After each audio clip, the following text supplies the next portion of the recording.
ایک بات۔ دوسرے نمبر پر یہ بات یاد رکھیں کہ امت میں اس قسم کے فتنے ہر وقت سے رہے ہیں جو لوگوں کے دلوں کے اندر شکوک اور شبہات ڈالتے ہیں اور طریقہ حقہ سے ہٹا کر باطل کی طرف لے کر جانا چاہتے ہیں۔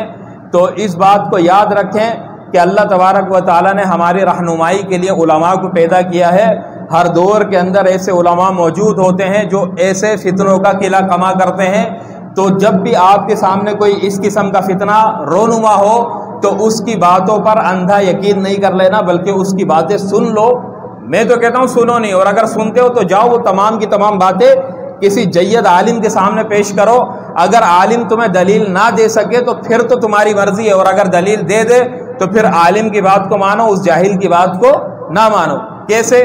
دیکھیں، امت کے اندر سب سے پہلا فتنہ جو رونما ہوا ہے وہ رافضیت کی شکل کے اندر ہوا ہے۔ سب سے پہلا فتنہ روافض کی شکل کے اندر رونما ہوا، پھر ان کی الگ الگ قسمیں چلتی رہی۔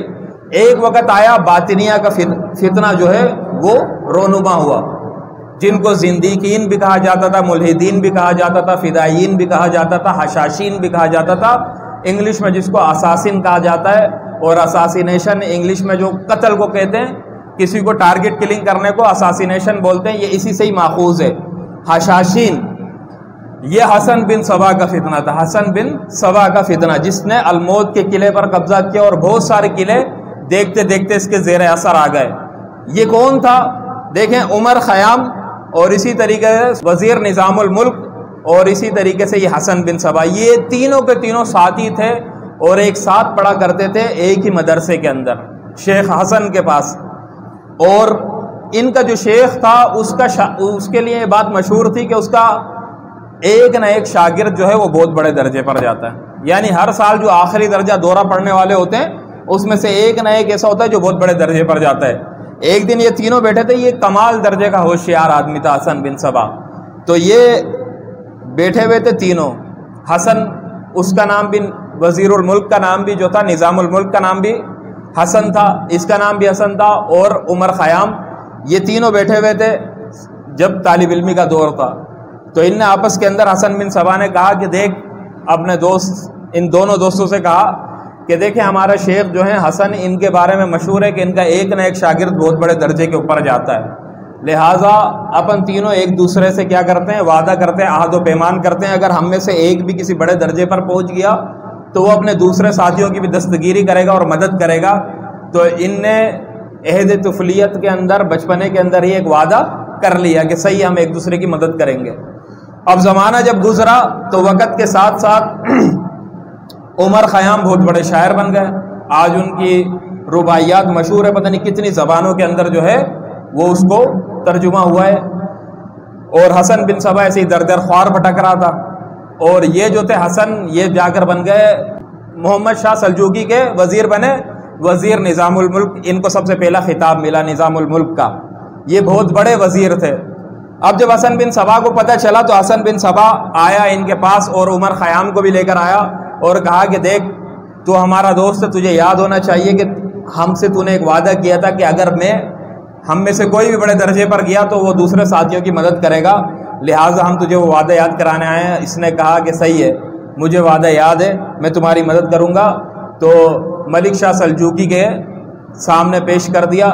ملک شاہ سلجوقی نے کہا کہ چلو ٹھیک ہے، میں تمہارے دوستوں کو جو ہے وہ حکومت میں عہدے دیتا ہوں۔ تو اس کو شاہی کاتب بنایا، حسن بن صبا کو شاہی کاتب بنایا، اور عمر خیام کو کہا کہ آپ کو بھی عہدہ دیتا ہوں۔ اس نے کہا کہ بھائی میں تو گوشہ نشین انسان ہوں، میں تو شاعر قسم کا بندہ ہوں، میں حکومت کے اندر کیا کروں گا، لہٰذا آپ میرا روزینہ جاری کر دیں، ایسے کریں، مجھے کوئی میرا وظیفہ جاری کر دے اور مجھے تصنیف کا کام دے دے۔ تو اس کو تصنیف کا کام دیا اور پتہ نہیں کتنی زمین دی، وہ تو چلا گیا، وہ سائیڈ پہ ہو گیا۔ اب حسن بن صبا کچھ دنوں بعد جب اس نے دیکھا کہ بھائی اب میں ادھر تک تو آ گیا ہوں، لہٰذا مجھے اور بھی آگے بڑھنا ہے، تو اس نے کیا کیا، اپنے ہی دوست کی کمر میں چھرا گھونپنے کی تیاری کی۔ ایک دن بادشاہ نے کہا کہ یار مجھے پوری کی پوری مملکت کا کیا چاہیے، حساب کتاب چاہیے۔ نظام الملک سے کہا تو اس نے کہا کہ بھائی میں آپ کو 10 دن یا 15 دن، اپنے وزیر سے جب کہا کہ، تو اس نے کہا 10 یا 15 دن میں پورا حساب کر کے دوں گا، کیونکہ بڑی سلطنت ہے۔ تو اس نے بعد میں آ کر بادشاہ سے کہا کہ بادشاہ سلامت، وہ آپ کا وزیر ہے لیکن اس میں تو کوئی قابلیت ہی نہیں ہے. وہ کہتا ہے کہ میں 10-15 دن کے اندر اس سلطنت کا تمام حساب کتاب کر کے دے دوں گا، حالانکہ میں آپ کو 2 دن کے اندر کر کے دوں گا، 2 یا 3 دن کے اندر. بادشاہ نے کہا اچھا. بولا چلو کر لو. اب یہ 2 یا 3 دن بعد فرضی حساب کتاب بنا کر لے کر آ گیا بادشاہ کے سامنے. بادشاہ چونکہ خود عالم تھا، بادشاہ نے جب دیکھا تو بادشاہ سمجھ گیا کہ یہ دھوکہ دینا چاہ رہا ہے. لہٰذا بادشاہ نے بلایا اپنے وزیر کو اور کہا کہ یہ تھا، یہ صاحب کو تو نے دودھ پلایا تھا، اس کو تو نے عہدہ دلوایا اور یہ تیرے پیچھے اس قسم کی چالیں کر رہا ہے، وہ تجھے مروانا چاہتا ہے. لہٰذا بادشاہ نے کہا کہ اس کو حکم دے دو کہ اس کی گردن کاٹ دی جائے. تو پھر بھی اس کے دوست وزیر الملک نے کیا کہا کہ بھائی یہ میرا دوست ہے، لہٰذا اس کو معاف کر دو، بخش دو. تو اس نے کہا چلو ٹھیک ہے، میں نے اس کو بخش دیا، لیکن جلا وطن، ملک سے باہر. اب جب اس کو ملک سے باہر بھیج رہا تھا کسی دوسری سلطنت کے اندر، تو جہاز کے ذریعے، پانی والے جہاز کے ذریعے، اب پانی والے جہاز جب سمندر کے آدھے میں پہنچا تو طوفان آیا. جب طوفان آیا تو سب لوگ، عیسائی لوگ زیادہ تھے، تو عیسائی اچھل کود کرنے لگ گئے کہ یار یہ کیا ہوا، اب ہم مر جائیں گے، تباہ ہو جائیں گے، برباد ہو جائیں گے. یہ بڑے مزے سے ٹانگ پہ ٹانگ رکھ کر بیٹھا ہوا تھا. سب نے اس کی طرف دیکھا کہ کہا کہ تجھے موت سے ڈر نہیں لگتا؟ کہا کہ یار تم لوگ کیوں ڈرتے ہو؟ کہا کہ کچھ بھی نہیں ہوگا، ہم کنارے پر، یہ طوفان ابھی تھوڑی دیر میں ٹھنڈا ہو جائے گا اور ہم آرام سے کنارے پر پہنچ جائیں گے. وہی ہوا، تھوڑی دیر کے بعد وہ طوفان جو ہے وہ ٹھہر گیا اور یہ کنارہ ان کو نظر آ گیا. تو لوگوں نے کہا کہ یہ تو بہت بڑا پہنچا ہوا بزرگ ہے، ولی اللہ ہے. حالانکہ مورخین نے لکھا اس نے ایسے ہی تکا مارا تھا. اس نے کہا مر گیا تو کوئی پوچھے گا نہیں، سب تباہ ہو جائیں گے تو کوئی پوچھے گا نہیں، اور بچ گئے تو پھر میرے وارے نیارے ہو جائیں گے. اس طریقے سے چھوڑتے ہیں لمبی لمبی یہ جو پیر لوگ ہوتے ہیں.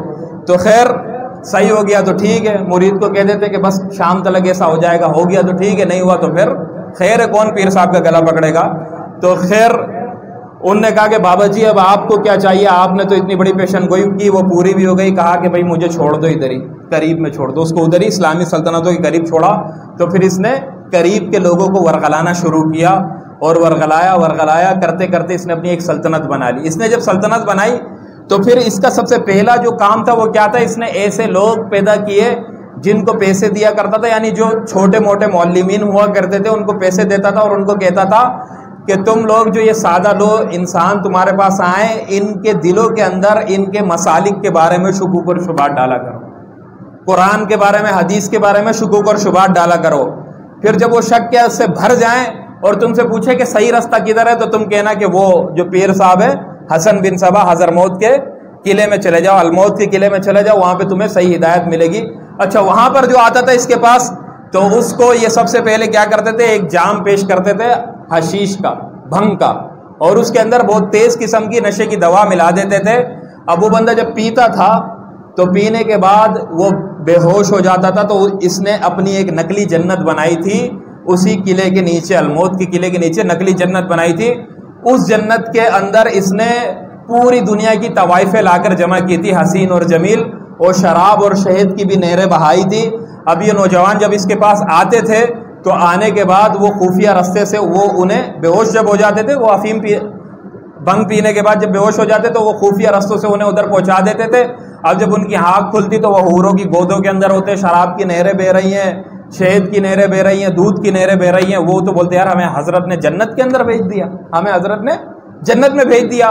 کچھ دن تک وہ اسی طریقے سے رہتے اور کہتے کہ انہیں ہلکا ہلکا ڈوز، تاریخ دانوں نے لکھا ہے کہ ہلکا ہلکا ڈوز انہیں دیتے تھے کہ وہ حقیقت سے شناسا نہ ہوں. مطلب جو سٹا لگا لیتا ہے، جو ایک گھٹ مار لیتا ہے، اس کو دنیا بھی جنت لگنے لگتی ہے. ہاں تو اس کو ہلکا ہلکا ڈوز دیتے رہتے تھے کہ یہ ہماری جو مصنوعی جنت ہے اسے حقیقی لگتی رہے. پھر ہلکے ہلکے کرتے کرتے ایک دن تیز ڈوز دیتے، اور جب تیز ڈوز دیتے وہ دوبارہ بے ہوش ہو جاتا. پھر اس کو خفیہ رستوں سے لے کر آتے، وہ پیر صاحب کے قدموں میں پڑا ہوا ہوتا تھا اور آنکھ کھلتی تھی تو کہتا تھا کہ یار وہ منظر کدھر گیا؟ تو وہ کہتا تھا یہ میرا باطنی تصرف تھا جس کے ذریعے سے میں نے تجھے جنت بھیجا تھا، اور اب اگر تو حقیقی طور پر جنت جانا چاہتا ہے تو پھر وہ کر جو میں کہوں. پھر یہ ان سے قتل و غارت گیری کرواتا تھا. پھر یہ تاریخ کے اندر اگر آپ کو شوق ہے تو اس کی مزید ڈیٹیل پڑھیں. تاریخ کے اندر یہ اتنے خطرناک قسم کے قاتل ہو کر گزرے ہیں شیعہ باطنیہ، جن کو یہ اسماعیلی جو کہا جاتا ہے، آج کل ہمارے ادھر جو اسماعیلی پائے جاتے ہیں یہی ہیں، خوجے بھی جنہیں کہا جاتا ہے. یہ قائد اعظم بھی اسی مذہب کے تھے، خوجے کے. تو خیر یہ اتنے خطرناک قسم کے قاتل تھے کہ بڑے بڑے بڑے بڑے مسلمان بادشاہ بھی ان سے اپنے محلوں کے اندر ڈرتے تھے۔ بغداد کے خلیفہ کے دربار کے اندر افغانستان کا جو والی تھا اس کو قتل کیا تھا، اور یہ قتل کرنے کے ہر ایک طریقے کو جانتے تھے۔ اور سب سے بڑی بات بہروٹ، کہ یہ جس کو قتل کرنا ہوتا تھا اس کے ساتھ مل کر پتہ نہیں کتنے سالوں تک اس کا پہلے اعتبار جیتتے تھے، پھر اس کو قتل کرتے تھے۔ اور نظام الملک جب یہ ارادہ کیا ان کو قتل کرنے کا، وہ بڑا بادشاہ تھا طاقتور، تو رات کے وقت میں وہ سویا، اس کو آہٹ محسوس ہوئی، جب اٹھا اپنے گھر سے تھوڑا سا اپنے کمرے سے جو اس کا بڑا حال تھا اس سے باہر نکلا، تو آگے باغیچہ تھا، باغیچے کے صحن میں دیکھا کہ ایک خنجر ایک کاغذ کے اوپر ایسے لگا ہوا ہے صحن پر۔ جب اس کو اٹھایا اس میں پڑا تھا، لکھا ہوا تھا کہ یہی خنجر تیرے دل کے اندر بھی ہم ڈال سکتے تھے، ہمارے لیے مشکل نہیں تھا۔ تو وہ بھی ڈرنے لگا، اس نے بھی اپنا ان کو ختم کرنے کا ارادہ منسوخ کر دیا۔ ایک یہ بات، اسی طریقے سے یہ دیکھیں یہ لنک سارے انہی سے ملتے ہیں۔ ہمارے دین اسلام کے اندر جتنے بھی فرقے پیدا ہوئے ہیں وہ روافض کی پیداوار ہے، انہی نے پیدا کیے ہیں۔ اسلام کے اندر توڑ ڈالنے والے لوگ یہی ہیں